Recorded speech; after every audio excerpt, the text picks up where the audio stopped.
Hello everybody, this is the most anticipated Hot Wheels car culture case this year, at least from my perspective, and I have a feeling that for at least other 70% of Hot Wheels collectors, it's the last car culture set of the year and it should be found in the stores right now. So while you go hunting for Christmas gifts, you can check the toy aisles in hopes you find these, especially that Ferrari F50 or the Skyline Chase.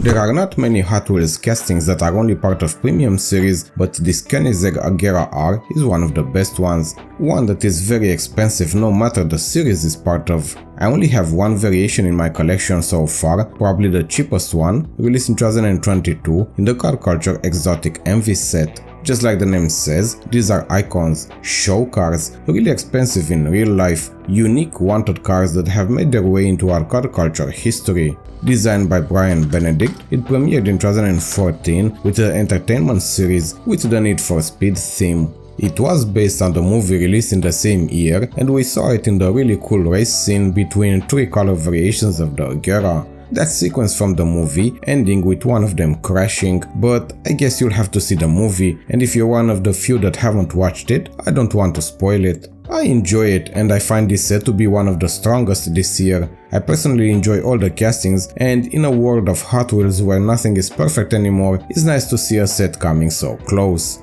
I know that many collectors enjoy the CCX more, but this Agera R was made as an improvement to it, with better performance, greater power, faster acceleration and better aerodynamics.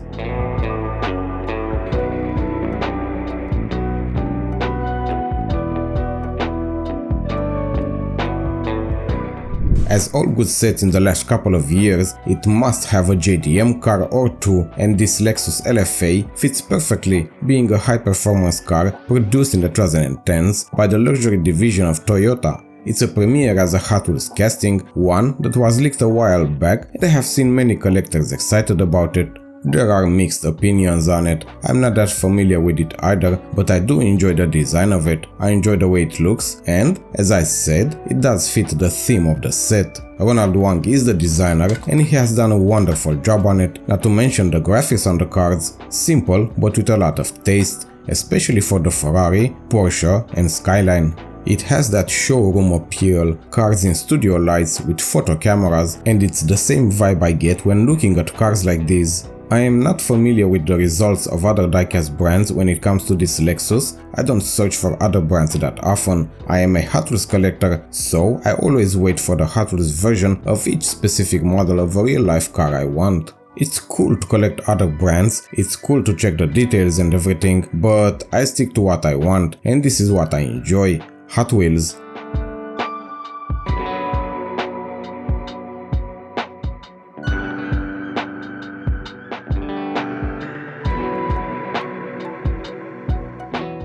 Of course, everybody knows that Skyline has been used before, especially the R34, but this is not one of the previous ones. This is a premiere of the R34 Spec 2 version that comes with modifications like stiffer suspensions and larger brake rotors. This is also the chase of the set, the black variation, one that unfortunately I was not lucky enough to get in the case. Visually, as a Hot Wheels casting, there are not that many changes, but I don't have an older version in hand to compare, so I will let you be the judge and tell us the differences. I enjoyed the casting, it looks great. Ronald Wang did another outstanding work, and it looks like he really enjoys JDM cars, and we kind of know that from his interviews in the past. The rims look great in black, the details are nice, it has mirrors, just like most of the castings in the set, but just as a personal opinion, I would have chosen something different, something closer to cars like Koenigsegg or the Ferrari. I have watched in-store videos, and besides the chase, most of these can be found on the pegs, so either Hot Wheels made a lot of these, or collectors took a break from searching the stores.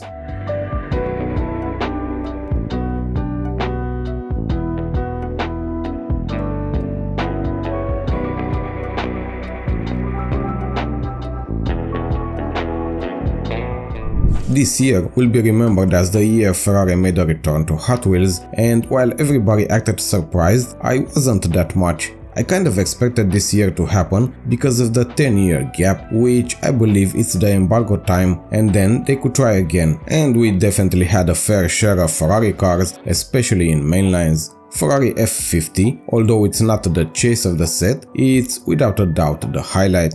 Just try to imagine the hype around it if Hot Wheels would have made F50 the chase. Hot Wheels used the F50 model before, just like many others we're going to see in the future, but it is a retool and it has many cool differences compared to the old one. This is also not the only premium Ferrari model that came out this year, and I do enjoy LaFerrari a bit more, releasing the Eurospeed, the 6th car culture set. Ronald Wang is the designer and he has done a wonderful job on it. Details everywhere, the iconic back spoiler, and it has the mirrors, which I think many collectors would have been upset to see this F50 without.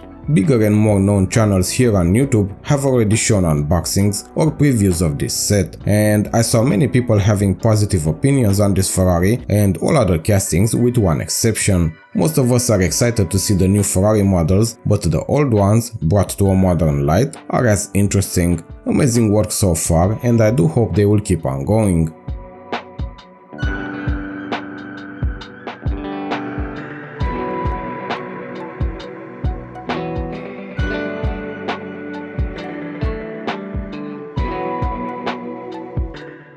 It's really impossible to have everything perfect, and from what I have seen, collectors have the most negative opinions on this next casting, the Porsche Carrera GT.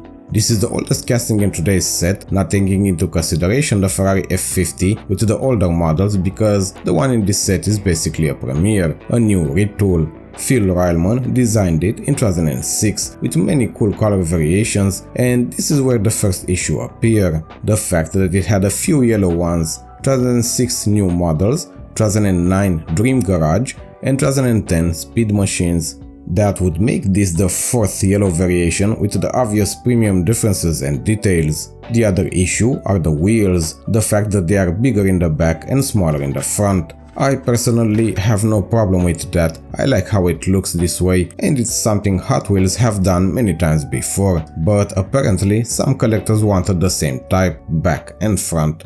I guess for that to happen, Hot Wheels would have needed to retool the casting, a thing that would have probably made it a premiere as well, but it would have been very costly, or maybe it's a licensing issue with Porsche. I have one of the older variations, I just could not find it for the purpose of this video to make a comparison, but I do enjoy this one. The details, the wheels, and the premium treatment are all great on it. The down part is that, if you paid attention, is the only casting in today's set without mirrors, and as I said, it might be a tooling or a licensing issue.